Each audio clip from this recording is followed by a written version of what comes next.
if you're a mom talking to her teenage daughter, Right. and she's like, I had a horrible day at practice today. I'm starving today, and she's saying all these things, use these tools. She's less heat tolerant, meaning that maybe at practice they had to run 4 laps and she could only do 3. That's an easy conversation. She's, less heat tolerant. She needs more food and she needs more water with electrolytes. You don't need to make it this big deal. Just say, hey, honey, I know you probably didn't feel your best at practice today. Is your period next week? Remember when I said that, the week before your period, you need more snacks? I mean, goodness, that could be so easy, and in the context of a parent relationship. Macienda makes nixtamalized heirloom corn masa. They work with small farmers all throughout Mexico, and they use traditional agricultural practices. And so we like Macienda because they sell their corn masa in different colors and, throughout the U.S., or you can purchase directly from their website. They have blue corn, yellow corn, red, and white. And this is so that you can make your own tortillas at home. And you can use the code MAM, M-A-M 10 for 10% off. And if you don't want to make your own tortillas, they also sell tortillas on their website. So it's macienda.com and the code is MAM 10 for 10% off. Welcome back to Modern Ancestral Mamas. We are Corey and Christine, 2 millennial moms on a mission to bring ancestral wisdom to modern motherhood. So, Corey and I have decided to begin a new series for you guys called Nourishing the Young Athlete. And this is going to be an entire series focused on educating the parents of young competitive athletes on how to properly fuel their kids for optimal performance and nutrition. So today's guest is an expert on this topic, and I already said this before, but I'll say it again. I'm personally thrilled to have her on. I've listened to every episode that she's been on, and I think she's an incredible wealth of knowledge. So can we please welcome Kelsee Moore of Hey Moore & Co. Did I say that right? It's Moore & Co. and my handle is just Heyo Moore & Co. But yeah, okay. It's all good. No, it's totally fine. I get it all the time, so it's my fault anyways. We'll have you repeat it again at the end just to make sure it's right. But thank you so much for having me. I'm excited to be here today. Yeah. All right, so I'll read your quick bio and then we are going to jump in and just whole hog into this. All right. So Kelsee works as a strength and conditioning coach for Air Force Special Warfare in North Carolina. Her personal and professional lives collided in 2019 when she experienced negative side effects into taking hormonal birth control, which spurred her on her crunchy journey. I love that. I feel like everybody has one of those moments that just shifts it for you. All right. Since then, Kelsee has adopted ancestral-minded coaching pillars while coaching some of the military's most elite airmen. She believes that the ancestral mindset can both impact health, but also promote high performance in all ages. She owns Moore & Co. and Company. Do you go co or company? Either one's fine. Either one. Okay. Which focuses on informed fitness and ancestral living. So, yay. Thank you for being here. Let's start. So we usually start with a roundtable question that we're all going to answer. And so today's question related to the topic of the show is, what sports, if any, did you play as a kid? Do you want me to go first? Do you want Christine to go first? Doesn't matter. We can. Christine, take it. Me? Oh gosh, I'm not a good person to start with. An interesting one. Yeah. So I did not play any traditional sports because I don't even know if I should say this on air, but I don't do well with balls. Okay, wait. Let's clarify. By athletes, we don't mean only those who play sports with spherical objects, okay? This can be all sorts of athleticism. Absolutely. Yes. Okay. So I'm terrified of anything flying in my face. So I did. I'm sorry. I know this is really inappropriate. Just stop. Take a breath. I'll go first. I didn't play sports, really. My dad got me to play softball. for a couple of seasons, rec league, but I danced from the time I was 4 years old all the way through college. Awesome. Okay. Do you compose yourself? Go ahead. I can just compose myself. I can go now. So I did ice skating, horseback riding, swimming, and synchronized swimming. Which you did. So unique. And synchronized swimming ended up being what I stuck with. She swam synchronized swimming professionally. That's what she's leaving out. Like, that is so freaking cool. Every time you play it down, and every time I'm like, you should be talking about this more. It's so cool. And then at some point in my life, I did swim professionally, both for SeaWorld and for a company called Aqua Lilies, which is all over the US. Thank you. Do you see that? Why are you not shouting this from the rooftop? Also, it's the number one question you get about synchronized swimming, unfortunately, about your hair, like how much petroleum jelly you're putting in your hair. Oh, we don't put any petroleum jelly in our hair. We put Knox gelatin. See, this is what we need to know. This is what the people need to know. No, it's actually Knox gelatin. Now it is Knox. It's not, I mean, if I were doing it now, I would probably do like a natural gelatin. But it's still Knox gelatin, and it forms like a hard plastic coating on your hair. And that's what keeps your hair in place when you're swimming. And that's usually only for competitions. So you don't do that every day during practice? No, you just wear a cap. You just wear a swim cap for practice. Okay. See, were you like a spokesperson during the Olympics? Like, how are you not talking about this? No. In fact, there's a viral video on the Olympics from one of the synchro swimmers, which I should clarify. It is no longer synchronized swimming. It is artistic swimming now. But anyway, one of the artistic swimmers from this year's Olympics had a video go viral because she did an ASMR of her tapping her head with the Knox gelatin on it. And it's actually a really good video. It's kind of funny. But yeah, it makes a really interesting sound. All the swimmers did a fabulous job this year. I mean, at the Olympics, they killed it. This is the first time the U.S. has gotten as far as we did in, I think, 20 years. But yeah, it's a fun sport for sure. Gosh, that's so niche. And then you swam for SeaWorld. Yes. I went to college thinking I was going to swim in college. And then swam for a year and was like, never mind. I don't want to be spending my entire life swimming. And so my coach told me, oh, well, if you don't want to swim for us anymore, SeaWorld is looking for swimmers. You know, I know the people there. You could always try them out. And I tried them out. And of course, I was like, well, why wouldn't I swim with beluga whales and Pacific white-sided dolphins? So yes. Now, you are swimming in a 52-degree tank of water.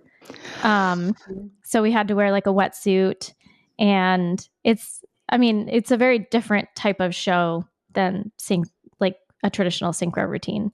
But that show was at SeaWorld San Antonio for a long time. It's not there anymore, but it was there for a while. That's very niche. That's very cool. Yeah. Ask me on another day. Ask me any questions you want about SeaWorld, because I have a lot of things to say about I'm sure you do. That, swimming in tanks, beluga whales giving birth, like all these things. Well, there's a whole nother episode. New tangent of ancestral mamas. My gosh. Yeah. I mean, talk about Swimming natural birth. mamas. My goodness. All right, Kelsee, your turn. What sports did you do as a child? I definitely did the most traditional sports out of all of us. I would say that. I mean, I grew up like the girl from Remember the Titans. That's for sure. Oh, cool. Yeah, that was 1,000% my childhood. My dad has been in high school athletics for 35 years, and he's an NCAA baseball umpire. So I grew up very much involved in sports. I started running track and field when I was like young in elementary school and ran through college. I ran at Liberty University in Virginia. And then I also played 6 years of volleyball. So mainly volleyball and track and field. And then growing up, I dabbled in other things, did a little bit of like soccer, did a little softball. I competed a little bit in powerlifting when I was little, which because I was already exposed to the weight room, which is like made me who I am today as a strength conditioning coach. That was just kind of like part of it all. So, yeah, sports have been a massive part of my life, and it still is. And my husband played college lacrosse. So lots of sports going on in our family for sure. Cool. Yeah, that is really cool. Okay, so I think let's start with if you want to give like a brief like bit of your story, particularly, what kind of flipped that switch for you to like transition into a more crunchy quote lifestyle. And then we'll dive into some more of the questions around fueling our student athletes. Absolutely. So, like you kind of already said right at the beginning, about my hormonal birth control story, but, I grew up in a Christian household, and I was fortunate enough to meet my husband in college, and it was like, college sweetheart situation. We got married so young. I got married right when I turned 21. We were still in college when we got married. And at the time, I mean, you just did like the normal things, in regards to like the medical system. I was still running track and field. My husband was playing lacrosse. When you're in college athletics, like you use the team doctors. Like there isn't like a question of, looking outside of those medical systems that are set up for you. And so kind of leading into this time period of like about to get married, coming into the hormonal birth control conversation, before that, strep throat was like being thrown around on the track team like constantly, because we're always around each other. I ended up getting strep throat 9 times when I was in college and got my tonsils removed because of it. And there was no crunchy bone in my body at this point. So I never would have even, I didn't even second guess taking an organ out of my body, but where now I would definitely second guess that, Well, but I took. that was a really common surgery. It was I don't know very if it still common. is, but it was, especially Yes. when I was a kid. I knew a Oh, lot yeah. of my friends had their tonsils out. Yeah. Totally. So I ended up getting my tonsils removed because honestly, I was just seeing the team doctor, and he gave me 9 rounds of antibiotics in 1 year, and Oh at my the gosh, in 1 time, year. in 1 year, and I Insane. didn't second guess anything, but also I was recognizing, oh, I don't want to take these antibiotics. I'm going to get a yeast infection. And then it's like this merry-go-round that happens, and every woman knows it, right? And this is before or after you were already married? So this was before. This is like Okay. leading up to it. I had 9 rounds of antibiotics, got my tonsils removed, and then I got married one summer. And again, I saw the team doctor, and my parents were asking me, well, what are you going to do for birth control, like you guys are still in college. And I was like, well, I guess I'll get on the pill, like I don't know anything else, and so I go on a classic estrogen and progesterone combined hormonal birth control pill, and I was on that pill for about 3-ish years, and I started to notice small things started happening. I felt like I had a lot of brain fog. That was definitely the biggest thing I started noticing. I also started to like question the morals and ethics surrounding birth control from a Christian perspective. I just had never looked into that. I started listening to Allie Beth Stuckey. I started, it was like this whole conglomerate that was going on. And because of that massive brain fog, I went and saw my husband is active duty in the military. So I went in to go see my primary care provider, and I went up to her and I said, I'm having a massive amount of brain fog. And she ended up sending me, she did no testing on me. She sent me to behavior health, which is psych. What? Yes, she sent me to psych, which when you are a military family, if you go to behavior health or psych, obviously they're concerned for like the mental stability of your family. So that actually can potentially affect the service members, like job, like inability to move. And so like it was a massive red flag. And I felt like my provider was not listening to me. I was working in health and fitness already at the time. And I had traditional education. I had my undergrad and my master's in exercise physiology. And I had traditional like nutrition academics within those degrees. And I remember going and seeing that provider and being dumbfounded that like I was giving you a real world problem of brain fog and potentially short-term memory loss, and you're going to send me to psych. Like, that's insane to me. And so I fired her as a primary care provider, and I went to a new primary care provider who I actually personally knew. And I said, I need you to take me seriously. I am having short-term memory loss. I am strong. I am fit. I was a collegiate athlete. I work as a strength and conditioning coach. It's not my sleep hygiene. It's not my food. What is going on? And we had and at the time, there were a couple people like on bigger podcasts that were talking about heavy metal, like poisoning happening. And so I brought that up to him and I was like, I'm not going to tell you what to do because you're my doctor, but could I get a heavy metal panel done? And he was like, sure. So got a heavy metal panel done. And he was looking at my eyes and he said, have your eyes always had like these crazy yellow rings, like around, like in the coloring of your eye? And I was like, I don't really know. Like, I've always had blue-green eyes.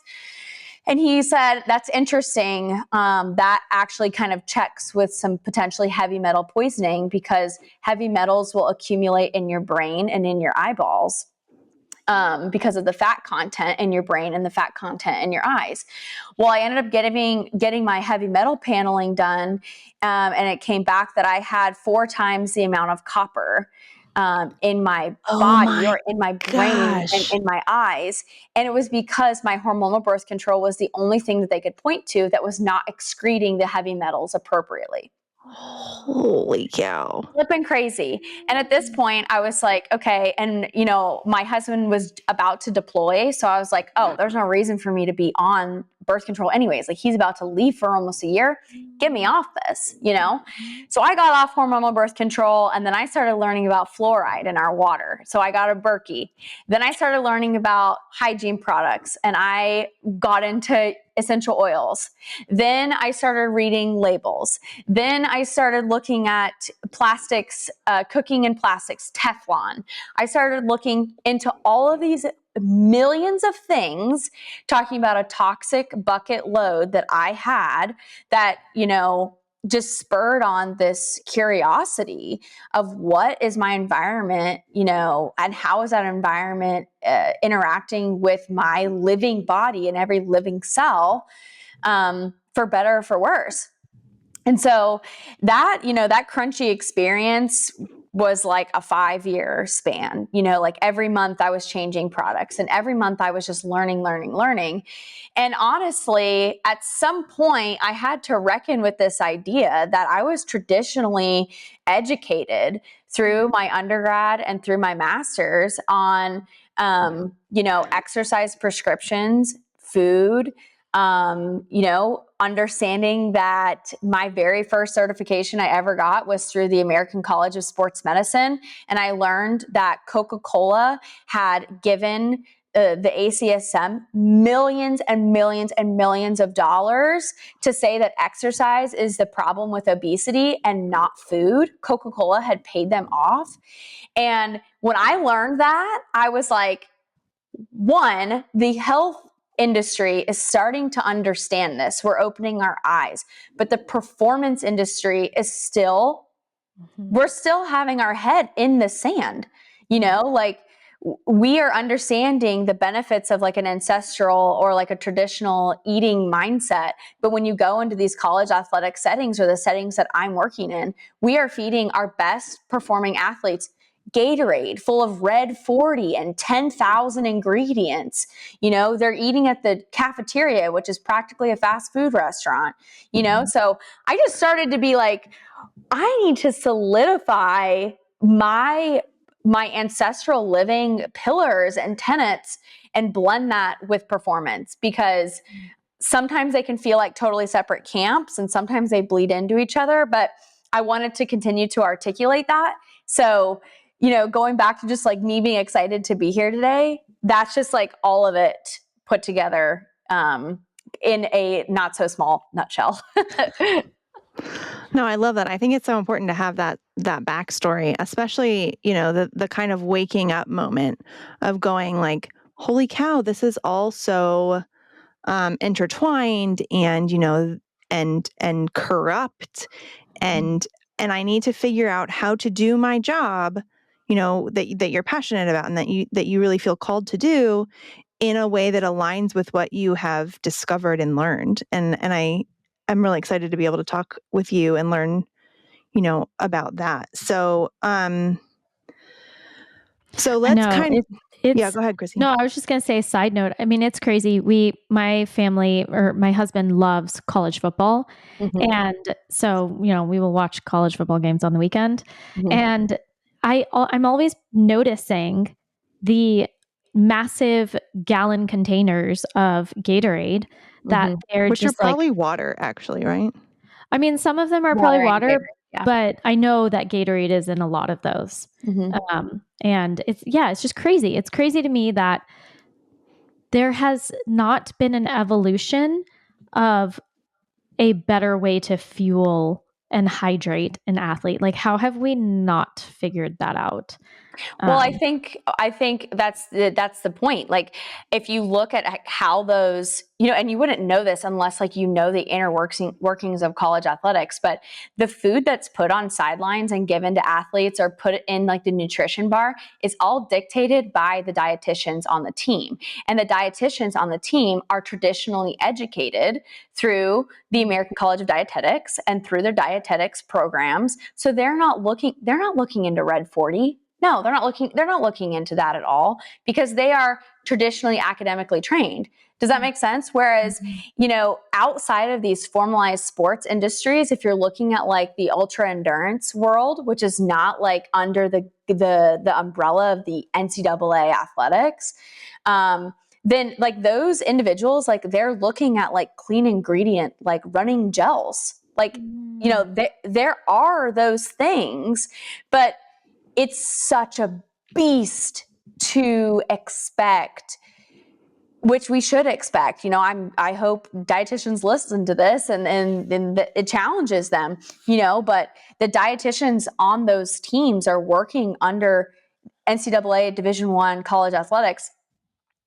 They're looking at Gatorade bars and granola bars and muscle milks, and because those are the contracts that the school has, So I totally don't disagree with you, but it's like, whoa, this is like a much bigger problem than just providing like Gatorade in a tub, like they have a multi-million dollar contract with Gatorade. If they gave Powerade instead, which is just as bad, but if they just gave a different brand, like they would be sued or fined. So it's like, it's such a huge beast of a problem. Yeah. Yeah. On that, like really top collegiate league, level. But like I went to a really small Christian school in Mississippi, and, the baseball play, I don't know about the football, but I was friends with baseball players and soccer players, and they would get, if they were about to go on the road to leave, they would get like an Uncrustable for lunch or something. And then the whole team would go out to dinner at, like the cheapest, like a Cece's Pizza type place. Yeah. For food. And it, like always, I wasn't even super crunchy in college, but I was always going like, what? Like, how is that going to get you through? How is that helping your body get through, your game? But I do. Okay. So let's start with that, because I think that's, Yeah. So what if we start with, what advice would you give to parents of young athletes about like properly fueling their kids? And we have several different like subsets of topics that we want to, cover within that. For sure. So so let's clarify that we're not talking only collegiate, like all the way, all those student, anywhere from like T-ball up. Yeah. I don't know if a 5-year-old at T-ball really needs much, high performing fuel. Yeah.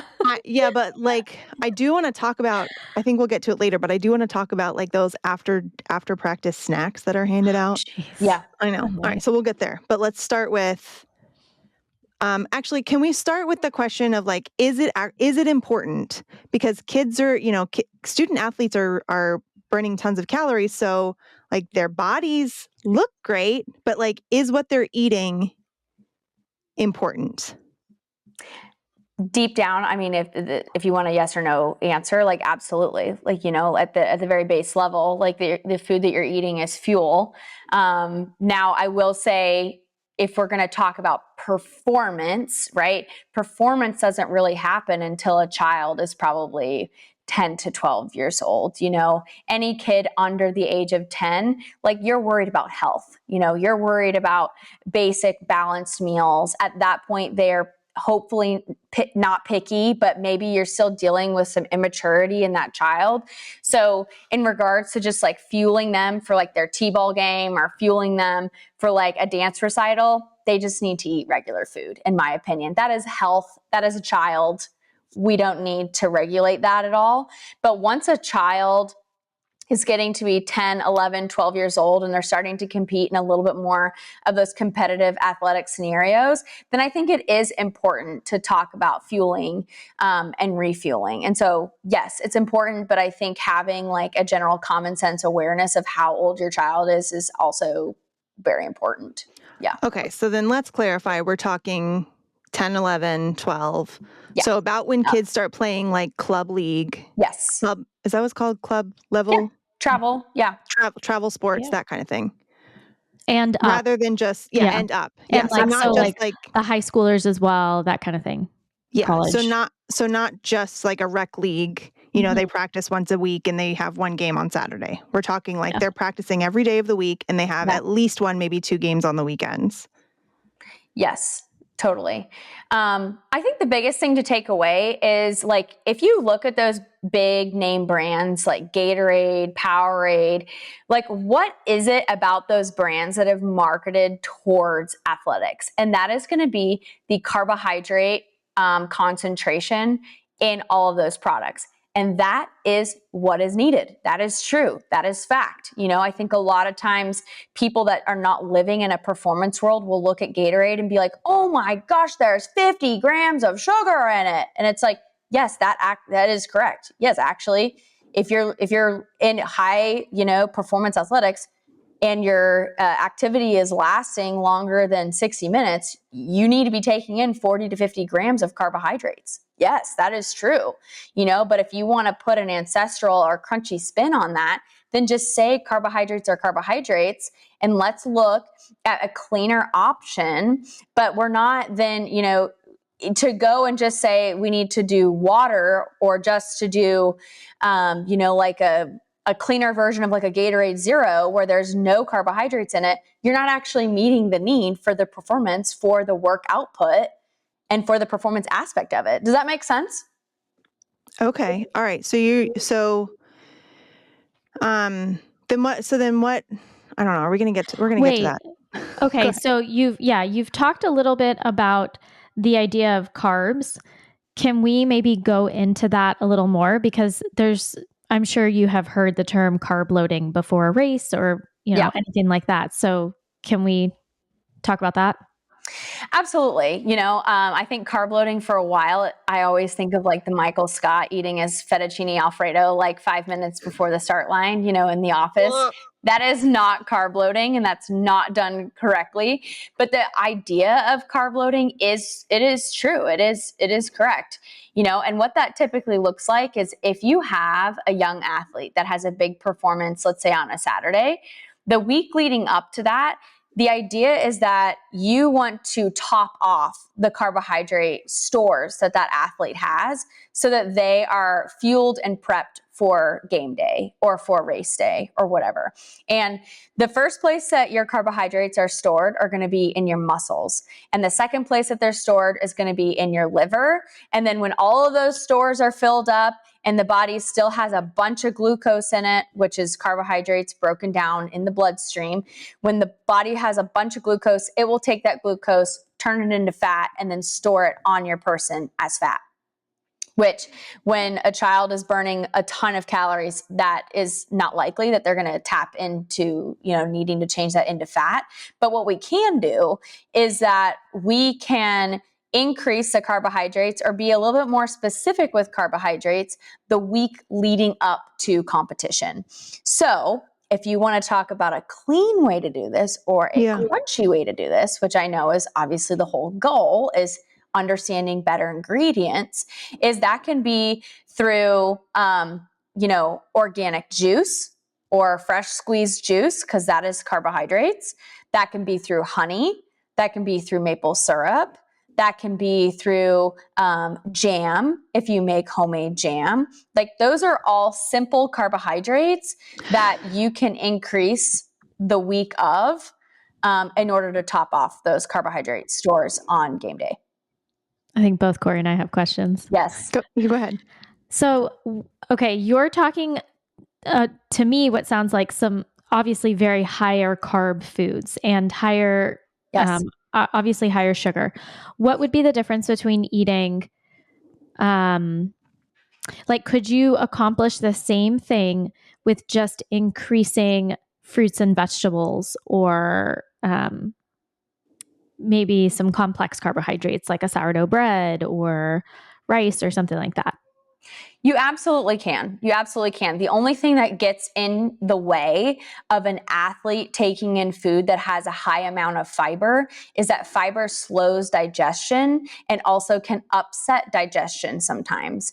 And so if you are increasing the amount of fiber the week leading up to competition, then you may have more of a susceptibility to upset stomach, gas, bloating. If your child is into cross country, like they are already having it's called the nervous poops. It's like digestion is actually like a huge factor in fueling for athletics. Not a lot of people talk about that, but that is huge. And so you absolutely can use the rice and more veggies and fruits, but if your child is having a hard time like digesting all of that, then simply adding a glass of juice at, dinner time with their meal is very tasty. First of all, they will drink it. It is pure carbohydrates. It's from a natural source. And from the health world, some people are like, oh my gosh, it spikes your glucose. And I'm like, we're talking athletics. You need the glucose. That is your fuel. That is what you need. And so I don't disagree with you that you can absolutely add more rice, add more sourdough, but just note the morning of or the night before, you're not going to want to make your kid or advise your kid to eat 2 helpings of rice when that might not sit very well the next day during competition. Does that make sense? Yeah, that was what I was going to ask too, is that it sounds like it's just a lot of added sugar, but sounds like that's actually what's needed. So sugar, right? If we're talking sourcing, right? If we're talking sourcing, very different from sugar in a Gatorade to sugar coming from really informed choice of where you're getting that sugar from. That could be the juice, the honey, the maple syrup. Those are things that are real foods. They absolutely are real foods for sure. It's just going to be very condensed. And that's also another option to give your child on competition day. Maybe it's halftime and they need a snack. You're not giving them a snack that has fiber in it because that's not going to digest quickly and that's not going to be usable fuel for them. So you're going to give them maybe a honey stick or a honey packet. Or again, like there's some runners, gels or goos that has real food, but some of the fiber has been taken out of it so that it's easily digestible and it absorbs very quickly. So interesting. Okay. I'm going to push back a little bit. I'm really curious and I'm hoping maybe you can answer this. So obviously, okay, we might need to break this down for our listeners, but we've got the 3 macronutrients. We have protein, we have fat, and we have carbs. And most people know that we get our main energy source from glucose, but we can also get energy sources from fat and protein. Protein's the hardest, but we can also do it from fat, which would be ketones. And so my question is, what is the difference between using glucose as an energy source for high-performing athletes versus ketones? Carbohydrates are always going to be what your body is going to use first. It is just absolute fact, because what happens is you have three metabolic pathways. You have your ATP phosphocreatine, which is your on-site carbohydrates, meaning that if you you held your breath and you did 10-second bout of 100% intensity, your body is using on-site energy stores, and that comes from the stored carbohydrates in your musculature. It's right there immediately, boom, boom, boom. It hits you immediately so that you can have that work output. Then you have your glycolytic system, which is up to 2 minutes. And glucose, right, drains those energy stores in your musculature, and it goes to your liver, taps into your liver glucose storage, that glycogen that's stored, reconverts it back to glucose so that you can use those energy stores up to 2 minutes of high intensity exercise. And then after that, you have your oxidative system, which is your oxidative system means that you're now, as energy, you're using the oxygen that you're breathing and the fat stored on your body. So if you have an athlete that has high power output, they are sprinting, they are jumping, they are squatting, right? And it's these quick bouts, boom, boom, boom. They have to use the carbohydrates on site in order to have an efficient work output. Mm. Did that answer your question? Yes. Awesome. Thank you. Yes. Okay. So, I don't How know. do we encourage student athletes to eat healthy? Well, one, I think that comes down to like what you ladies are all about, right? And as moms, like you're teaching your child about what a balanced plate looks like. And I think posing a conversation like, oh, maybe it's a good idea to eat some more carbohydrates leading up to your competition, because carbohydrates are going to be your main energy source during practice and during your competition, having those conversations as they grow up. And then when they go into a situation, you maybe like college athletics where they're eating in a cafeteria per se, then we're looking for, I think, those pillars that you ladies talk about, those whole food sources, ancestral minded, soak sprouted or fermented grains, right? Fruits and vegetables, maybe having some fermented vegetables as well, real meat sources, limited processed grains. I think all of those things can stay in place. It's just understanding that being able to fuel right after training, whether that's a practice or competition, with real food sources is always going to be the best and most bioavailable way to refuel. Absolutely. I just think sometimes the ancestral health world really doesn't recognize like truly how many carbohydrates an athlete will go through and will need to eat. So for example, like I'm a very petite person, and I was training for a really big race about 6 months ago. And on an average training day, I was eating upwards of 450 grams of carbohydrates. Every day. Every single day. Because I was running for hours and hours and hours and hours. And I will push back. I had a very regular menstrual cycle. I am not on any medications. I sleep 8 to 9 hours a night. So like, I think this like crunchy world just doesn't truly understand like how much we can push human performance when we are fueled. But do you think I was eating 450 grams of carbs in rice and sourdough? No, I just, you can't do it, right? Because that's just the volume of food for my little petite body was so much that I had to supplement with real food sources like honey and maple syrup and running gels and goos, but you can make really informed choices on the ingredients in which you're choosing. Yeah. So my husband, for a while was doing long haul, what is it called? Like long distance cycling. Yeah. And he would go, for like an entire weekend, and he would like cycle to, I guess it's called bike packing. Okay. Yep. So it's like they would cycle to wherever they were going, they would camp, and then they would come back the next day, or they, would keep going and then come back the next day. But when he first started learning about it, he was like, I, got to whatever distance it was. Mhm. And he was like, and then I just crashed. And Yeah, I'm like, you bonk. Yeah. yeah. And he's like, I can't, obviously I was feeding at home, so he's getting tons of really good food, but it doesn't sustain him through that entire distance of those long haul cycling sessions. So he would have like the gels, like they have like pockets in the backs of their get ups, their shirts, and they like just pull out a gel thing. Yep.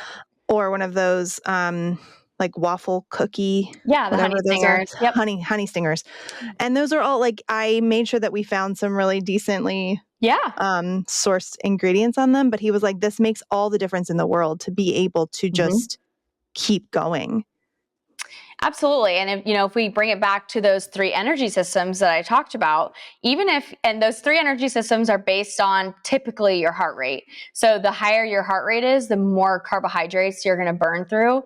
But even if your heart rate's pretty low and you're kind of in this, we call it zone 2, where your husband is he's just pedaling along. He can close his mouth and breathe in and out of his nose, or he's going at a conversational pace. You'd consider that to be like in his oxidative state. So you're assuming that he's using the oxygen that he's breathing and the fat stores on his body to fuel him. But if you're actually looking, the oxidative system uses about 80% of that in fat and oxygen, and still 20% based on carbohydrates. So you can pretty much go 2 to 3 hours with no food, like no refueling necessarily in carbohydrates, but then you will bonk. And that's the exact same things that will happen.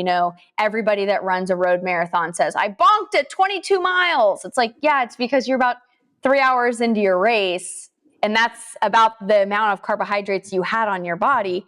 If you refueled every 45 to 60 minutes with carbohydrates, you will ideally diminish or completely negate the bonking that you may feel because of losing or draining all of your carbohydrate stores. And I do like to say too, when we're talking about this type of energy sourcing, right? Like serotonin is made in your gut. So if you're doing long form training or running, especially for like young kids, maybe that's also in cross country, your happy hormone is made in your gut. So when you are under fueling, it will affect your mood. It will affect your psyche in performance. It will affect how you're perceiving your performance. Your brain is made up of, wanting to use that ATP phosphocreatine system. So it's wanting to use the carbohydrates that you're refueling with to fuel your brain. So if you feel like your young kid is going through a football game and then all of a sudden second half, he's just losing his mind and making mistakes, he's probably underfueled and he probably needs more carbohydrates. But again, in an effort to be clean with those ingredients, there absolutely are brands out there. You just have to be a little bit more savvy with it. Can you, okay, I feel like I have so many questions. There's probably a lot of questions, I know. Okay, so in the moment, you're talking about fueling the young athlete to get those carbohydrate levels up. What do you recommend? Name brands or just name anything for parents out there who are like, okay, this is great, but I don't know what to get, or I don't know how to make it, Yeah. Easiest things I always find is you can find organic applesauce. Like it's the fiber has been blitzed. It's very easy to eat. It's not going to sit in your stomach very long. What you're not going to want to do is give your kid like oatmeal. Like oatmeal will just sit in your stomach. It's a complex carbohydrate. When we're talking about refueling immediately, then we need simple sugars, which I know the crunchy world hates, right? But that is the performance aspect of it. And so, applesauce is very easy. Honey packets, very easy. I do honey packets all the time. And you can also find honey packets from, I think it's Nate's. Nate's Raw Honey is the orange one. You can get it at Walmart. You can get single serving packets at Walmart. Right. Yep, exactly. Maple syrup is another one. Like I think Costco sells like a box of like single serve packets of maple syrup. Now, if you're going to be really particular about your sourcing, then like, I'm not sure you can guarantee that that's all maple syrup and not cut with corn syrup, but you know, use your You could judgment. they make like Canadians do this. They make like maple syrup candy. Have you ever seen those? Yeah. Or it's just like pure maple syrup. Uh-huh. Totally. And then I think more formalized options that you can go for. My personal favorite, and this sustained me through all of my training, it's a brand called Spring Energy. Spring Energy, one packet of it contains 45 grams of carbohydrates. That is dense. That is really, really dense. And it's made out of rice syrup, maple syrup, applesauce, and it has cinnamon. And so like, it's pretty clean considering that it is a processed product. It's not ultra processed, but it's a processed product, right? We talked about that, Corey. So just understanding, like, you may have to buy processed products, but it's different than ultra processed in regards to its ingredients. So Spring Energy is great. And then going to be the most processed, but also my personal opinion, like, it is the absolute best in regards to fueling, is going to be a brand called Maurten, Maurten, Maurten. It has no flavoring in it. It has like 3 to 4 ingredients. And it's literally pure. I mean, I wish I had one on me so I could literally read you the ingredients in it.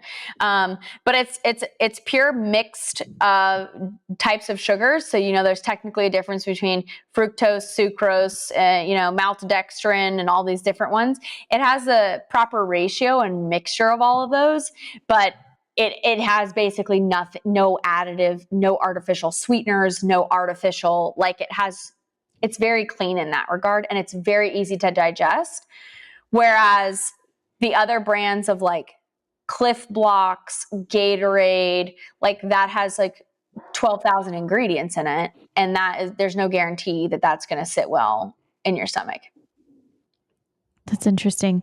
So if we're talking about, okay, let's say you've got a 2-hour practice, and we'll just use swimming as an example. You say you've got a 2-hour swim practice, which is a short practice for a swimmer. But do you think that you need to be fueling during those 2 hours, or just fueling before and then fueling after? Like thinking of these young kids and their practices, when is the optimal time to be eating? I think if you have a 2-hour practice, you can absolutely sustain that without having to refuel, for sure. I think you get into a problem where you have maybe like, let's use swimming, for example. Maybe you have lunch, and then you have like 2 hours of, I don't know, you're not going to watch film, but maybe you have a 2-hour like meeting with the team, and then you change, and then you go to practice. And by the time it's like 4:00, and then the cafeteria doesn't open till 6, like that is not the best, like, schedule conducive for refueling. But if you could, in a perfect world, fuel like an hour before practice, because you're not going to fuel right before practice because you're going to feel sick to your stomach. That's never positive for anybody. So at least an hour before, and then you go through practice, 2-hour practice, that puts you at a 3-hour time block. As long as you eat a regular and real meal, a balanced meal right after, then you should be fine. You may feel pretty tired, pretty mentally drained, and you're exhausted by the end of the 2 hours, but the practice is done and you get to go eat a regular meal and you're fine. It's just the issue with the bonking potentially comes into, maybe you have a high school daughter who has a volleyball tournament and she has 3 games that day. 1,000%, you should be refueling in between those. And if the games are back to back and there's no ability to have a meal because she's not going to feel very good if she eats like a sandwich, right? Then yes, she absolutely should be eating like the applesauces. Something even like a Greek yogurt with a little jam in it. It has a little protein in there, which helps with recovery. But the general overarching thing is carbs and protein are great. Fats will sit in your stomach and will be hard to digest. So you're actually not going to want to be giving your kid like peanut butter or avocados or like ground beef that still has the fat in it. Like that's probably not going to be the best way to refuel. Unless they're done with sports for the day, Correct. kind of thing, maybe? Yes, absolutely. Okay. Afterwards, balanced meal, totally normal, fine, whatever. But if you're stringing like 2-hour chunks together, like at a volleyball tournament, for example, then yes, you definitely should be refueling like after the 2 hours if you have more exercise coming. Does that make sense? Yeah. No, Yeah. definitely. Tallow is all the rage for ancestral healthcare, but the truth is lard is much more aligned with our skin and what it needs. Lard is not only better absorbed by our skin, but it is also rich in vitamins A, D, and E. Christine and I use farro in our daily skincare routine to help us hydrate, repair, and strengthen our skin's natural barrier. Go to farro.shop and use the code AncestralMamas for 15% off. And just in case you missed it, that is farro.shop and use the code AncestralMamas for 15% off. Thank you for supporting our show. Corey, it is so hard to find quality bread these days. Wouldn't you agree? Yeah.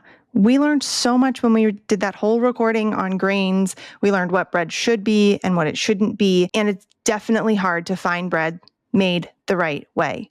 But we have found Serenity Farm Bread, which is a bread company doing things the right way. They are making old world sourdough bread and they are baking it in a wood-fired brick oven. Their loaves are properly prepared, free of seed oils, no gums, no conditioners, no weird, funky ingredients. And Corey and I especially enjoyed the sourdough and focaccia loaves. Go to serenityfarmbread.com and use the code MAM10, MAM10, for 10% off. They ship all over the U.S. Enjoy a delicious slice of focaccia bread for us. I want to talk about student athletes and weight requirements and how that plays into all of this. How do we help our student athletes? I guess this would be a thing with like wrestling and any sort of martial arts as well. Anything where there's contact. How do we help our kids through that without, giving into diet culture, without damaging self-esteem or... Thank you. Yes. Yeah.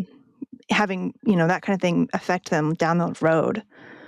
Yeah. I mean, I think, again, if you're talking like a prepubescent boy that's playing peewee football, I would consider that a health realm question, not necessarily performance. And sure, but I mean, it happens at older levels too. I had a wrestling friend in high school who was always having to weigh in and be like, well, now I can't eat for a month because I have to make a lower weight class. Yeah. Yeah. And so that's where I want to make the distinction though, right? Because the conversation is different. The young child, that's a health question and they need to have balanced meals and probably needs to increase their protein intake because a 9-year-old that is, and this is not anything towards your friend, right? This is just like overarching in general. Of course, they're going to make those weight requirements, but those are going to be general health weight requirements for a child to play a contact sport, right? And so from that aspect, I would definitely lean more towards just like those pillars of being a really, informed parent, making those decisions with your child on like what they're eating and leveraging a lot of like meat and protein, right? And we know that through the protein leverage hypothesis, the more protein that you eat, your body goes, I'm satiated with protein. I will eat less carbohydrates and fats. Protein is non-packable in the way of it creating excess body fat. So you can leverage your protein, and I would definitely use that for a young child. Now, when we're talking about a performance aspect in regards to wrestling or in regards to maybe even gymnastics or dancing sometimes where there is a body composition aspect to the sport, also like horseback riding, has a serious problem with body dysmorphia. Yep. Then I think it always needs to be in the aspect a weight class like wrestling will be different, but in regards to just keeping a healthy mindset with your athletes, it's always going to be under the guise of fueling for performance, right? It's never going to be, ideally, hopefully, about body composition. Now, if you want to go to like how coaches are, how coaches are talking to their athletes, like it's like a whole other conversation. But Yeah. in regards to like, we'll just touch on like the wrestling, for example, just really quick, because like if you do have to make a weight class, like that is a combination of, manipulating your macronutrients with a high amount of protein and limited carbohydrates so that your body, and this works really well for, teenage boys and boys specifically. This would not work very well for young girls. So if you have a young female wrestler, this is a different conversation too. Yeah, But for we'll touch young on that, I think, boys, later. then you can leverage a high amount of protein and limited carbohydrates. And their body will typically trim the fat that you would need in order to make weight through wrestling. Also, it's good to understand that 1 gram of carbohydrate stores 4 grams of water with it. So when you cut your carbohydrates, you will see a massive change in overall body weight quickly because you're dropping water weight. And a lot of times that's what you'll see for wrestlers that are trying to make weight anyways. They'll be within 10 pounds. They'll take the last day, they'll cut their carbohydrates, sweat all their water out, and then they will make weight. And then what do they do after they make weight? They eat a bunch of carbohydrates, they drink a bunch of water, and they refuel, and their weight is back up 10 pounds. So it's part of the sport. It's part of Olympic weightlifting, right? It's part of all the sports that you have to weigh into. Is it healthy for a young child's psyche? Probably not. I'm not necessarily condoning it. I wish that all parents would just kind of like let their kids be in a healthy weight class and move on. But once you get into performance, people get weird, parents get weird, coaches get weird, right? I'm not condoning it. I'm just saying it's hard, but I think there is a way that you can talk to your young athletes that have a weight requirement in just like leveraging the protein and understanding like what that could look like. Do you want to kind of hit on maybe the psyche for young female athletes on like what that looks like? Yeah, let's definitely. talk gymnastics, swimming, horseback Dance. riding, dance. Yeah. Any thoughts on those? Yeah. I think at the end of the day, like most of our female athletes, and also I want to point this out, and I noticed this during the Olympics this last summer, our American gymnasts are so much more muscular and powerful compared to other countries. The amount of sheer muscle that our girls had compared to the other females and the other athletes was astounding. And that happens. Your body, especially for women, will pack on muscle, which is power output, which is that performance, which is more force. And what does that look like in gymnastics? More force means more height, which means you're able to do more spins, which means it's a higher score, right? Like there's a direct correlation to being a powerful individual. And in order to have that musculature, you have to eat enough protein. You have to eat enough protein. You have to eat enough protein. You have to eat enough protein. And most young girls are just certainly not getting there, and they're not even close.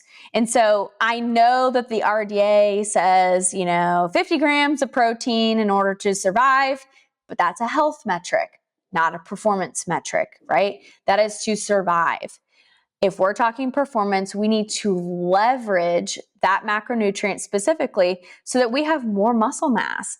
And especially in gymnastics, when you are already having really, really long practices, it's not like your body's going to get an exuberant amount of muscle mass and then it's somehow going to have diminishing returns.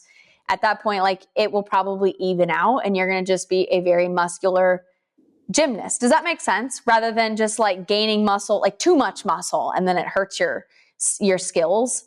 That's probably not going to happen unless you are just substantially overeating your carbohydrates, which again would be so difficult for a high performing gymnast to do, because what is the macronutrient that fuels power output?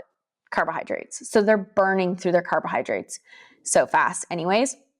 So I think it's a delicate balance of, of recognizing that food is fuel, and teaching them what those macronutrients do, and maybe starting small. If they have like a 4-hour practice, maybe starting small with maybe some orange slices, or maybe with the apples or applesauce, giving them something small that is carbohydrates, but it's really not that like calorically dense. Like an apple has like 100 calories and like 25 grams of carbs.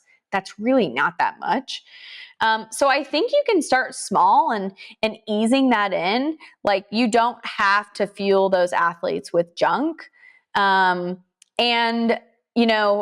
in regards to how we speak about ourselves and speak about our bodies, like, they're already in such limited clothing. I don't think that conversation ever really needs to truly like take place unless you had an athlete that was really overweight and it really was a problem to their performance. I think you would still go back to the health conversation of leverage your protein, balanced meals, right? That's not like an athlete that's like overweight, like, it can seem like a performance conversation because their performance is being limited by their weight.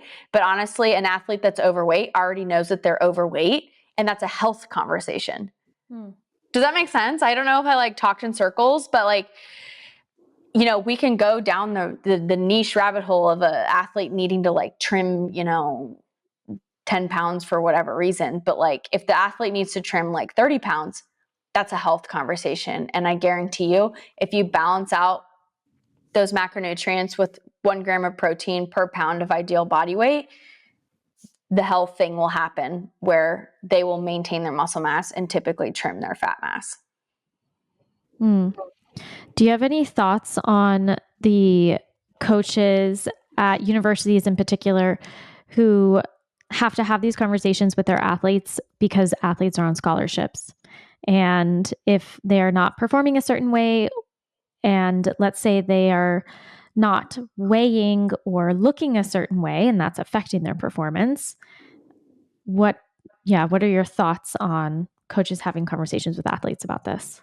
Do you mean like how should they what should they say? Yeah, I mean, I guess, yeah, what is the best way to have a conversation with an athlete about this? Well, I think one that's like underutilized, unfortunately, is that like in good coaching in general, like your job is to come alongside the athlete. And, at that point, coaches can read body language like very easily. And a coach should have the social IQ and wherewithal to come alongside an athlete and ask them about their life outside of just their weight, like, it's all about creating trust and building that relationship and foundation with those athletes first. That absolutely needs to happen. Absolutely needs to happen. If that is not there, you are failing as a coach. And I don't think that you have necessarily earned the right into having a discussion about somebody's body composition that could potentially influence their ability to eat, their potentially eating disorders. Like, you have not earned the right. Like, great, you're an authority over that athlete, but you have not earned the right to like have like a productive conversation with that athlete about their weight. Second is that athlete probably already knows because their performance is stinking. They're probably doing terrible, at practice. That doesn't come out of nowhere. And especially for girls, they know when they've gained weight. They know when they're already uncomfortable. Their clothes don't fit. Socially, maybe something's happening. They're probably not sleeping. They're probably, anxious. So it's this multifaceted conversation where the coach should approach this athlete and say, hey, I feel like you aren't performing your best. Let me hear your perspective of this. And if I guarantee you, if it's a female athlete, she'll probably end up bringing up her weight or her body composition. And that coach will say, okay, since you are recognizing that this isn't the best for you, like your performance is being hindered, what do you think we can do together, coach and athlete relationship? What can we do together to spur you on in your performance? Does that mean let's meet with a dietitian? Does that mean we need to have better sleep hygiene? Does that mean we need weekly check-ins? That like we type of language is so much better for that athlete long-term, especially for female athletes, than just saying, wow, Julie, you've gained weight. You're really sucking and you're not going to make the team next year. That's like terrible social and coaching IQ on the coach's part. It's literally atrocious. And look, I am a coach myself. So like I understand when there's pressure on a coach to perform because that coach's job is on the line. I'm not saying it's right. It's just like that coach should take a pause and understand that for the health and longevity of his or her team, they need to be able to approach an athlete with a personal relationship and say, hey, I can tell that you are not doing your best. This is not the best I've necessarily seen from you. Can we talk about what's going on and what can we do together so that you can feel your best? And then the coach needs to let it go, because at that point, if the coach is tying his or her, ego into it, which is literally what coaching is in college athletics, that's literally what it is, right? You've been hired because you have a good record. That's literally the point. Right? Then you got to let it go. You got to let it go as a coach, because it's not worth ruining a college athlete's life for you to make a win. It's not worth it. I can't thank you enough for having, talking about this, because I just think that as a parent who's listening, it's so helpful to know what are some red flags. How can I have this conversation with my child as they go off to university and start, begin this next chapter of athletics at school? What are, just like brainstorming with your child and really learning with them the good aspects of coaching, and so that they're aware, so that if something does go poorly, they know to either get help or maybe, maybe not be in that sport anymore. I don't know.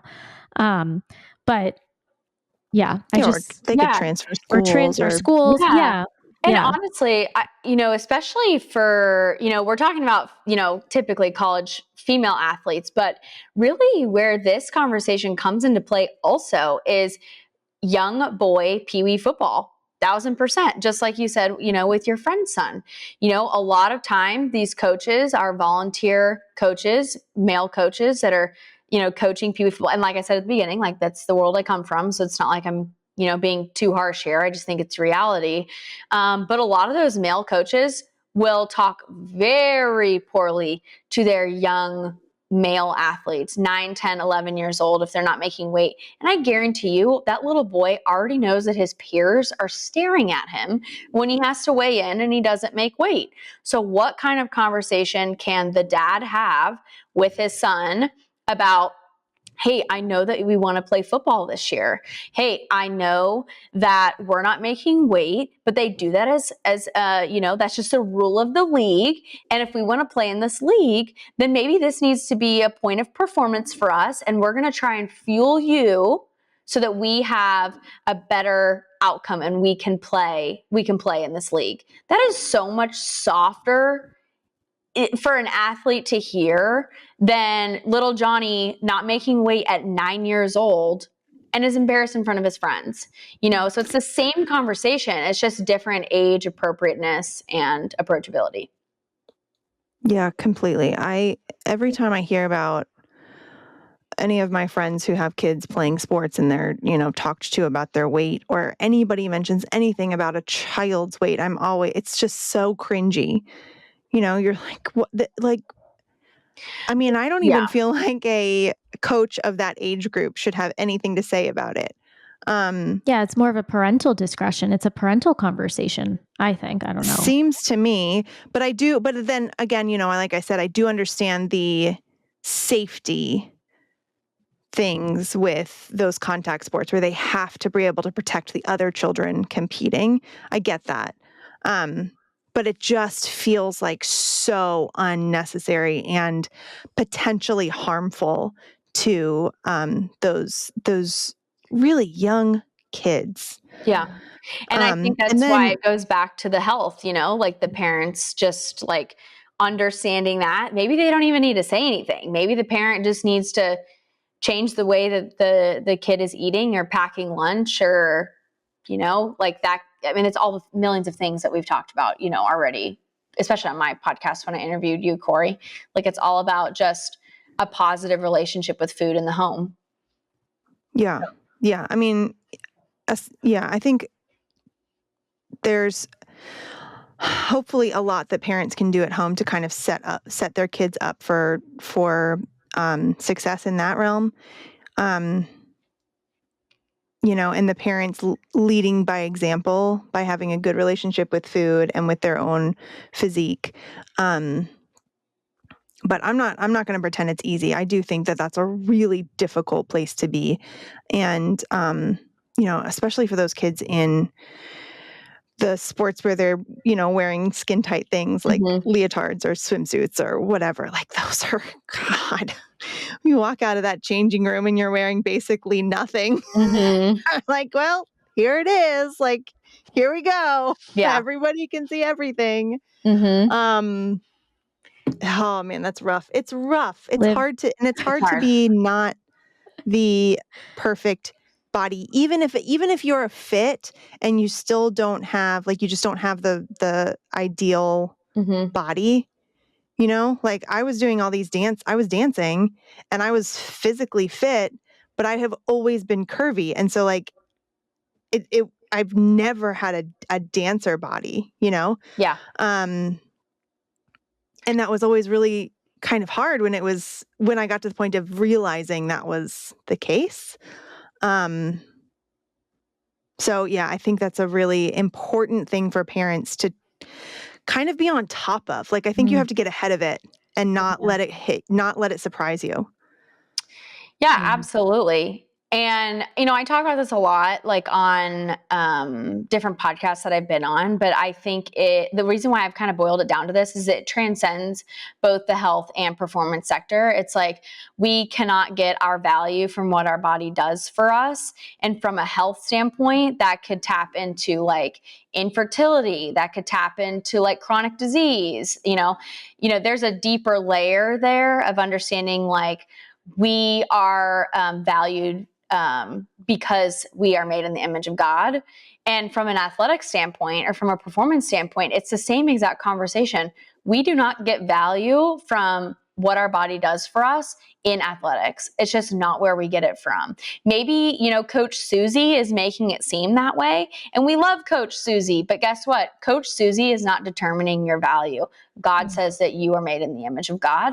And we are so blessed to use the body that we've been given so that we can glorify him with all of our talents. Like, isn't that amazing that we can go out and do all of these things with our bodies to glorify him? Like, that's incredible. That feels like such a more positive conversation that a parent or coach can have. But again, that takes the maturity of the parent to think like that. If the parent doesn't even know that their value is because they are made in the image of God, there's no way they're going to be able to relate that to their child. I love that. Yeah. Thank you for sharing that. Okay. Can we transition over to injuries and talk about athlete injuries? How do we manage them? How can we avoid them? I feel like anytime I'm watching a sport on TV, people are constantly getting injured. I mean, it is football for, a lot of these football players. It's a high contact sport. Seriously. No, but it does feel like injuries are more commonplace nowadays. I don't know. I think, especially working like as a coach, there's a difference between a non-contact injury and a contact injury. And Corey, you just brought that up, right? They're really outside of like building a strong musculature. You really cannot predict a contact injury. You really can't. And so while we may feel like there's lots more injuries happening, especially when you're watching professional football or something, contact injuries will always happen. They'll always happen. But in regards to non-contact injuries, we're talking shin splints, stress fractures, tendons and ligament tears. Those are all potentially non-contact injuries. And you can also talk about the female athlete triad, whereas when an athlete, has gone through puberty and they lose their menstrual cycle because they're under fueling, and that under fueling makes them, have less estrogen. Less estrogen affects their bones, and then they will potentially have stress fractures. So there are things that are there that tie into, how you're fueling and what you can do. But in regards to non-contact injuries, one, the best thing that you can do for a child, which I know this doesn't have to do with nutrition, but it is to strength train. It's 1,000% to strength train. And a child can strength train in its, purest form, starting very young. I mean, I started strength training at 7 years old. 6, 7 years old. But I think there's a difference. And I just did a podcast with Liz Hazelmeyer on this, which was so fun. There's a difference between loading a child with external weight and then just teaching them proper body mechanics. And you can teach a child proper body mechanics from birth. From absolutely birth, because your child is learning to crawl, then they're learning to walk, and then they're learning to skip, and then they're learning to jump, and they're learning to run, right? Those are all body mechanics things, how to squat, how to do a push-up, right? So there's lots of things like that can train a child's body to be more resilient. And make that connection between their brain and their muscles and musculature, so that they're more agile and coordinated, which in of itself reduce risks of injury because you're more coordinated. You can decelerate yourself. You can accelerate yourself, right? Like, where your body is in space. You're not very clumsy. Like, those are all like diminishing risk in and of themselves, right? And so once a child is at an age and has a training age, so basically how many years they've been exercising, once they're at a training age where you can load them appropriately, so maybe that's just like a single kettlebell or a single dumbbell or something very small, right? A medicine ball. And doing those same exercises, squatting, hinging, pressing, pulling, then building the musculature up in your child is the number one way you can reduce injury. Absolutely. 1,000%, hands down, that is the number one way you can do it. To couple that, you have to create that stimulus through strength training and then refuel to rebuild from that stimulus, right? Because in and of itself, strength training is kind of like breaking down your musculature through progressive overload, right? You're trying to challenge your body, and then you have to couple it with refueling so that your body rebuilds from that stimulus. And that's how you get stronger and stronger and stronger. Whereas if you just have a child who's just doing strength training, but not fueling appropriately or not fueling enough, then they're just getting the breaking down portion without the rebuilding portion, right? So I think when we're talking about injury, it needs to be both the stimulus and the refueling. Does that make sense? Mm-hmm. Yep. Yeah. Perfect. It never occurred to me that you could strength train with a young child.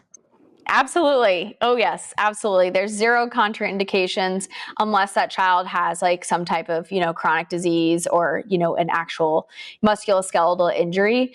There's basically no risk of being able to teach your child proper movements in a weight room. Mm-hmm. Okay, so I think this will lead us right into that question of when is it too much?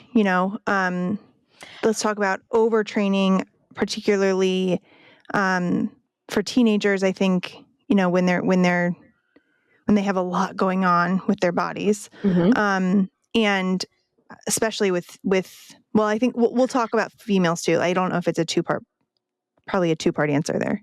Yeah, you mentioned something about losing their periods because they're or overtraining. not getting them. Or not getting them. Or not getting them. Or Yeah. not Until developing later. properly. Yeah, definitely want to talk about that. Yeah. So I think, from a mom's standpoint, like you're always going to be concerned of like, my child's overtraining. But the limiting factor, especially if you do it in a proper progression, right? Like if your child started with body weight, then they went to weighted, then they joined school sports, then they did travel sports, right? Like it's this natural, gradual progression of more exercise, right? I'm not talking 0 to 100 here. I'm talking like a natural progression. The limiting factor to your training is your fueling. It absolutely is the fueling. So I think people are quite honestly a little too concerned about overtraining. Your child is only overtraining if they are not meeting that stimulus with the food and the sleep. Because that is like the balance, right? It's going to be the training with food and sleep and recovery, right? But overtraining only happens if your food, sleep, and recovery is not matching it and it's not meeting it. So I like to make that distinction because your child will not necessarily like overtrain per se if they're going to like their high school sports practice, they come home, they eat a healthy, hearty amount of a balanced protein, carb, and fat meal, and a really well-rounded breakfast and lunch. They will not overtrain. But take maybe a sport like cross country, for example, where they have to be on their legs for a long time. Just as part of the sport, they have to build that aerobic fitness and they are exercising for hours and hours and hours and hours and hours.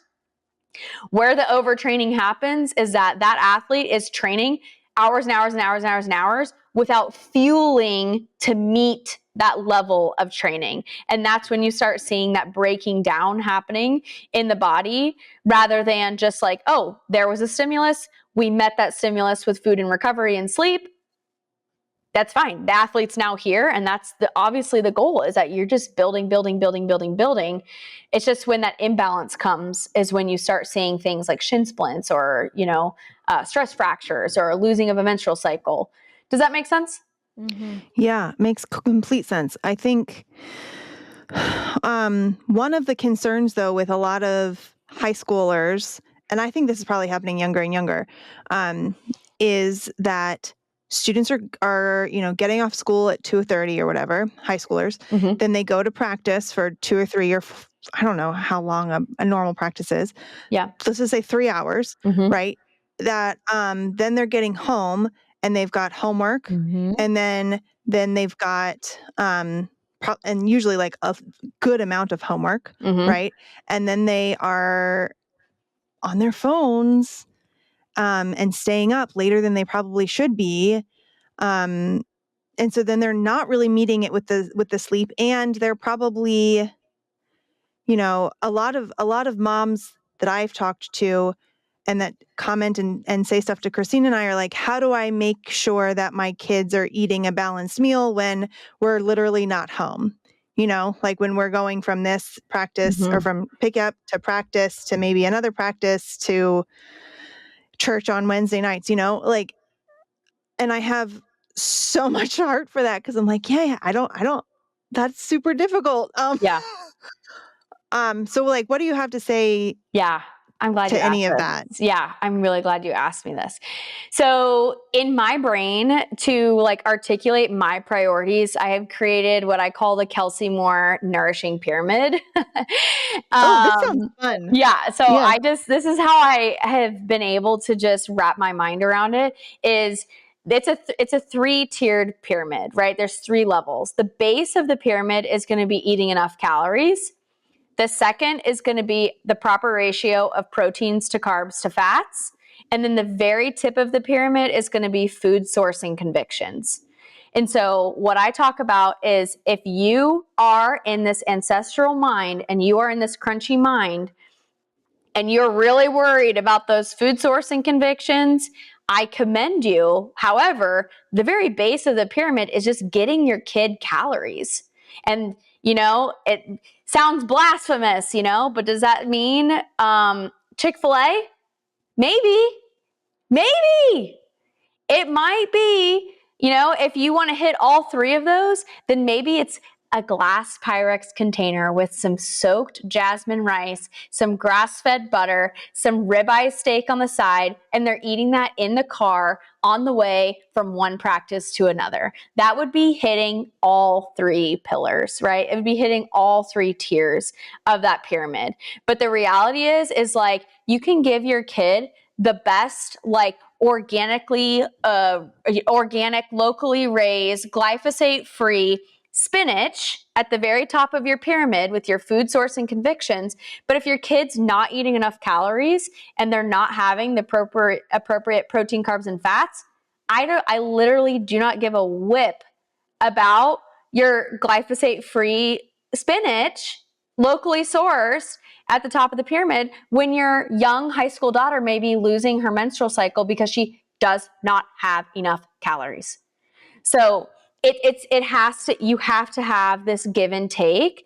And that's why I like the pyramid, because it's like, if you don't have enough, money, like you're financially strapped, then guess what you're going after first? You're going after eating enough calories to sustain your life.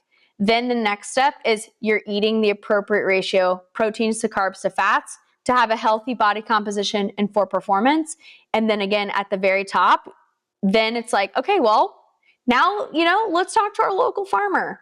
Now let's look at maybe getting organics. And now let's look at, getting our produce from the farmer's market, because you have to have a step-by-step approach when it comes to fueling an athlete or fueling for correct body composition, which still plays into that performance aspect. I love that. So I have an interesting side story to tell you about that. Okay. I was the athlete that was swimming anywhere between 4 hours was a short practice and 8 hours was a normal practice. Oh my gosh. And what? Yeah. I remember I have vivid memories as a teenager being starving all the time. Mm-hmm. Starving. There was not enough food in the world to feed me. And this was before I knew anything about crunchy foods and all of that. And my parents were pretty standard American diet. And so I remember after practices going to the McDonald's drive-thru, getting double cheeseburgers, like all of these kinds of things. And it wasn't until years later, now, going down this path, that I wonder if I was not nourished enough. And this is why I was so hungry. I was literally hungry on a metabolic level. I was eating so much processed foods that even though these processed foods were high in carbohydrates and I was getting maybe not a perfect, I don't remember what some of my macronutrient ratios were. So I probably could have had more protein. But even though I was being fed and I was eating a lot, I was still starving. So, and this was like a realization that I had a few years ago of, I wonder if I was actually, like, on a cellular level, my body was starving. And this is why I was hungry all the time. Like, people would joke with me and say, like, Christine has a hollow leg. Like, she eats like three different plates of food and is still, so I don't know, but that's just, it could be. Yeah. And you mentioned, like, maybe not eating enough protein too. Like, that could play a factor into it, but I think it's definitely something to consider. But okay, before we wrap up, can we talk about the menstrual cycle thing? Yes. So, boys and girls growing up hormonally are going to be very similar until puberty. And then once puberty happens, boys have a massive surge in testosterone, and testosterone is an anabolic hormone, meaning that it wants to build and repair muscle tissue. It's obviously, creates their secondary sex, characteristics as well. And so when it comes to performance and training, that's really where things really, really split, is because for boys, like, you just got to fuel that fire. My goodness, you just got to fuel. And typically what happens, especially in, like, about high school boys, is that they will gain a ton of muscle mass. You'll see teen boys, they'll start to build really big, shoulders, and they'll build really big glutes and hamstrings. And that's just because they have now a massive surge in testosterone, and that's being met with sports or the weight room and the body will rebuild and it will have big musculature. For young girls, when puberty hits, that's typically when you start having a menstrual cycle. And what ends up happening is because young girls do not have a surge in testosterone, their body, in regards to meeting a stimulus or, getting better performance-wise, is typically from better movement patterns and neuro patterns. So like their brain is getting more succinct with their musculature and coordination. That's how they're getting better. They're not necessarily getting better in athletics because they have more muscle mass, because they're not getting that surge of testosterone, if that makes sense. So that's why boys and girls split a little bit differently. So then when puberty hits for young girls and they start having a regular menstrual cycle, on a very primitive level, the menstrual cycle will say whether or not your body thinks it's safe enough to reproduce. And I know that like as Christians, like we can kind of feel like that's a little woo-woo, but if you look at it, like how humanity has, progressed over time, generation after generation, a young woman will have a menstrual cycle when the body is like, oh, there's food around. We're getting fueled, so we can fuel the next generation. That's fine. There's enough berries here that we're gathering. We're getting enough carbohydrates. We're gathering enough. We're eating enough. We can have a baby because we can produce enough milk to care for the next generation. And it's hard to talk like that when we're talking about potentially 12, 13, 14-year-old girls. To be honest, I started my period when I was 9 years old. So and I think there's probably some factors to that, but I mean, it's hard to talk like that when you're talking about a little 9-year-old Kelsee. Like that feels, kind of crazy, Right. but it's the truth, right? And so typically what happens is a young girl will lose her menstrual cycle. I mean, it's kind of self-explanatory, but for one of two reasons.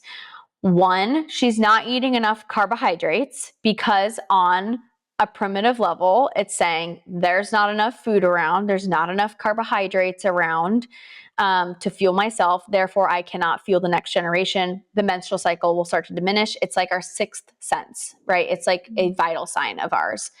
And then secondly is that it's important to note that sex hormones, so testosterone, estrogen, and progesterone, are all created on the backbone of cholesterol. And cholesterol is made from animal source fat, right? And that's the only way you can get cholesterol. So a good example would be like if a young high school girl is like really into eating clean and she's eating plain chicken breasts and white rice, and that's all she's eating, there's no fat source in that. Therefore, she's still under eating calorically because she's not getting enough cholesterol or fat to create the proper hormones to maintain that menstrual cycle. So then she will lose it. But kind of like we talked about that teeter-totter, right? It's like energy output with energy input. For a boy, he'll feel really tired and irritable, but for a girl, she will lose her menstrual cycle because the calories out are too many compared to calories in, and the body will say, we're not fueling ourselves. That's the first thing that needs to go because your reproductive organs are your only organs that are not made for you. They're made for the next generation, right? So they're like, well, we can stop because these are not benefiting us. If anything, we're putting energy towards something that has, it's not benefiting us at this point, if you can kind of think about it that way. So it's like we need our calories, the few calories that we are getting need to go to our brain and need to go to our organs. So of course the reproductive system, which is a system, again, that doesn't necessarily benefit the host, the body, outside of procreation. Of course it's going to shut that one down first. Does that make sense? Yeah. I love how you explained that. So Can we also though talk about like a female student athlete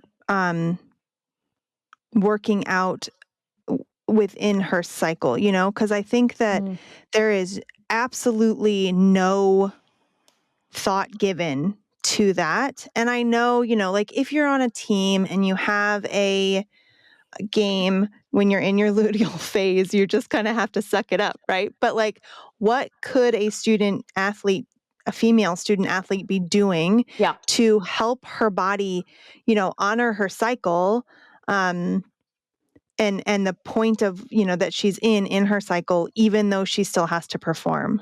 Yeah. And like you said, I always want to give that caveat. I think there's a lot of people in the performance space that are like, well, we got a game on Thursday, so she's going to have to suck it up. And it's like, okay, well, that's not really what we're talking about. Like if we're trying to empower the individual athlete, then let's give her some more information so that she can make her own individual decisions.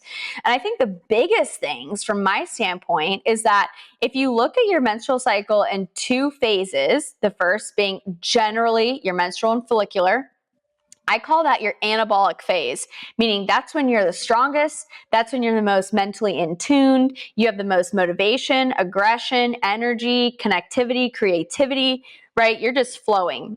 The second half of your menstrual cycle is typically the end of ovulation and going into your luteal phase. And during that phase, your body takes its energy processes and it shuttles them to try to ideally have a fertilized egg, and that energy is just pumping towards the hope of having a fertilized egg. And then obviously when you don't have one, then you will bleed through your menstrual cycle, right? So what happens is during ovulation, especially, women in the crunchy space will know this because we're probably all tracking our basal body temperatures, right? Is that your basal body temperature will spike through ovulation and then stay high through your luteal phase. Now, you don't need to explain this to your young female athletes, but the interesting thing to note is that when you're in your luteal phase with your high basal body temperature, a couple things happen. Your body is running hot already. It's already running a degree or a degree and a half hotter than it was on your last phase, meaning that through thermoregulation, you're actually burning 10% more calories in carbohydrates during your luteal phase.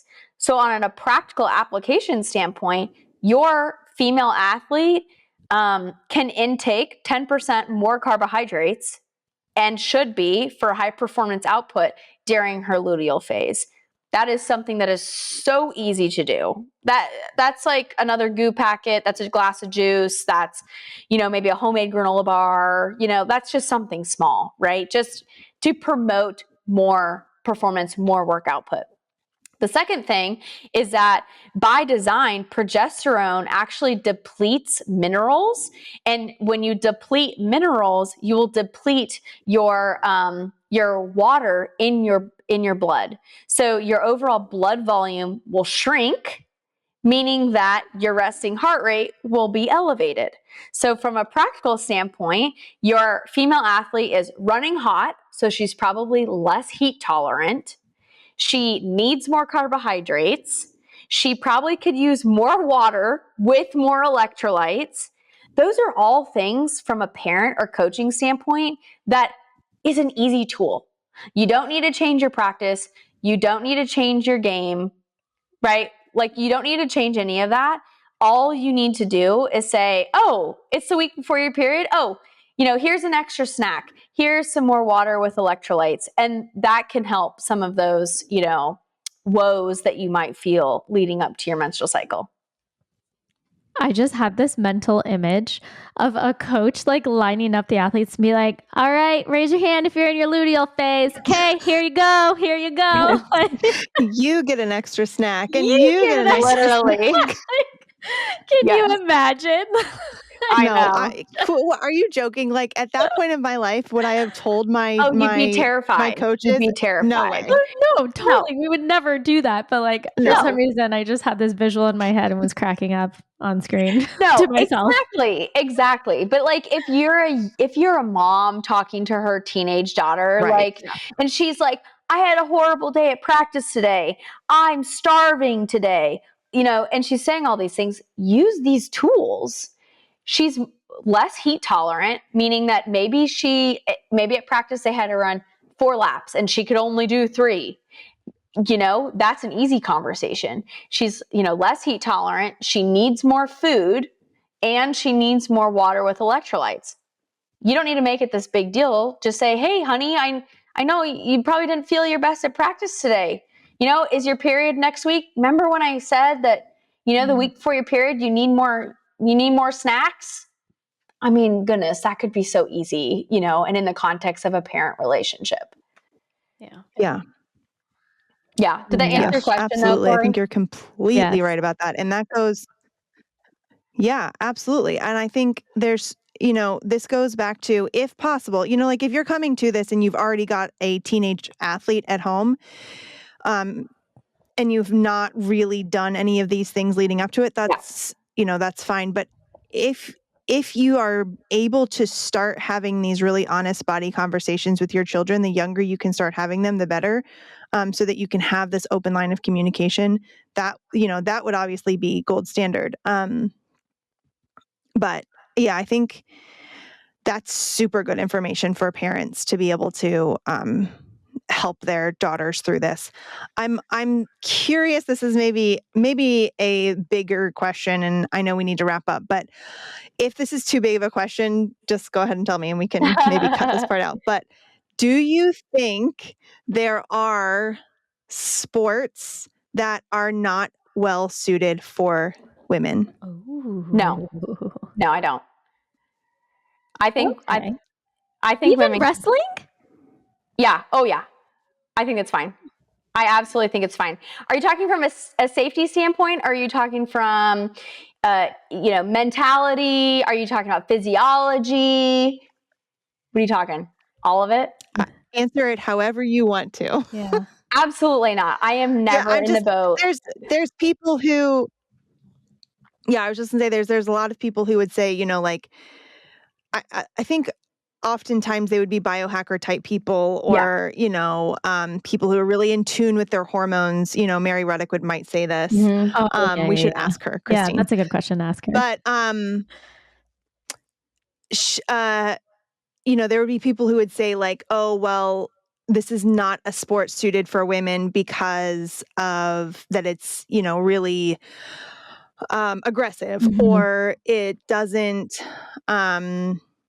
Or it's encouraging women to use their bodies in ways that are not, I don't know. I think I know what you're saying, and I'm glad you asked me, but I really want to clarify my answer. So, Christine, if you have to go, then I really want to I really want to flesh this out because I think it's really important. So, if you have to go, Christine, We'll end on this note. Okay. I think there's a difference between understanding, what niche your physiology is going to be more inclined to be better at. That's going to be the same exact conversation as like maybe a tall athlete, a short athlete, a stocky athlete, a muscular athlete, a lean athlete. There's so many sports, and like some athletes will be better suited for certain ones based on their physiology as a whole, not even talking males versus female, just in general. Right. But I do think in regards to those biohacking conversations, most of the time people are talking about the fact that women have an endurance bias because we have more type 1 muscle fibers. We create less lactate. We don't cramp as much. We're more metabolically flexible, right? So like there's a lot of sports that we could say that like women are more inclined to be better at. And we're seeing that. Women are catching up in the marathon. Women are catching up in ultra endurance sports. And we're seeing that, but in regards to like a socialization, like limiting conversation of like, let's not put women or young girls in wrestling. Like I would say that has way too many negative effects in conversation, outside of just being like, oh, you're tall, maybe you should play basketball. I think if we're talking about that, then it's like, well, duh, like I played, volleyball, and it probably wasn't the best suited for me, in regards to height. Like I understand that. But in regards to like what sports are women more prone to be better at, it will always be endurance. But guess what? Does that mean we're going to limit girls on not powerlifting, Olympic weightlifting, volleyball, these soccer, these powerhouse sports? Absolutely not. Rugby? Absolutely not. Absolutely not. Right? Absolutely not. But I will say, the difference male to female in power output in power-based sports is a 30% difference. So you do see it in sports that are better suited for males because they have more type 2 muscle fibers. They have more power output based on how their musculature is. Of course, there's going to be a bigger gap between the difference in male rugby versus female rugby. That's a huge gap.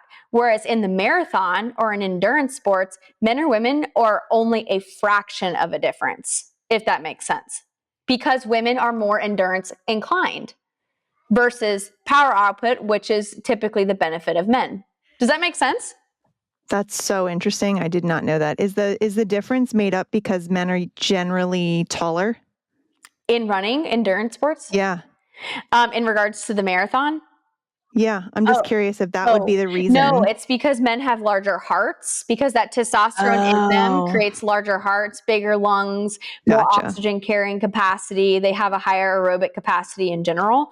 But in regards to musculature, men and women are very similar. They're getting very close in those endurance sports. Whereas again, in power sports, men have that power bias. So of course the gap is going to be huge.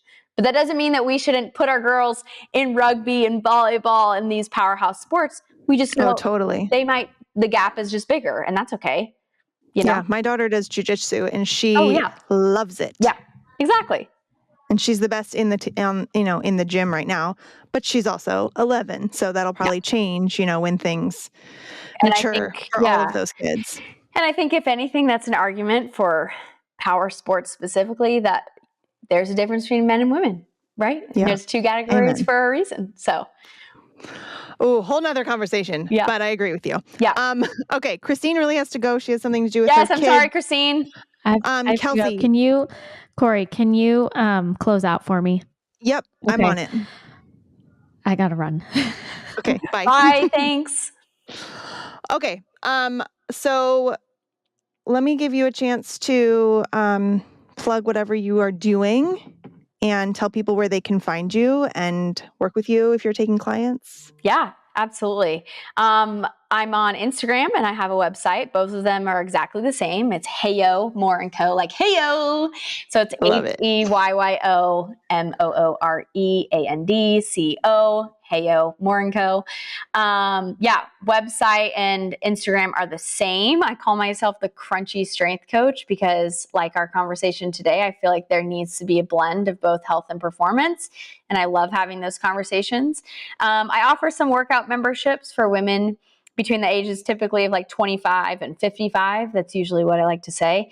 And I like to say that I'm building a community of crunchy women who like to strength train and know the importance of it and understand the balance and blending of it all. So that's where you can find me. Instagram, website, all the above.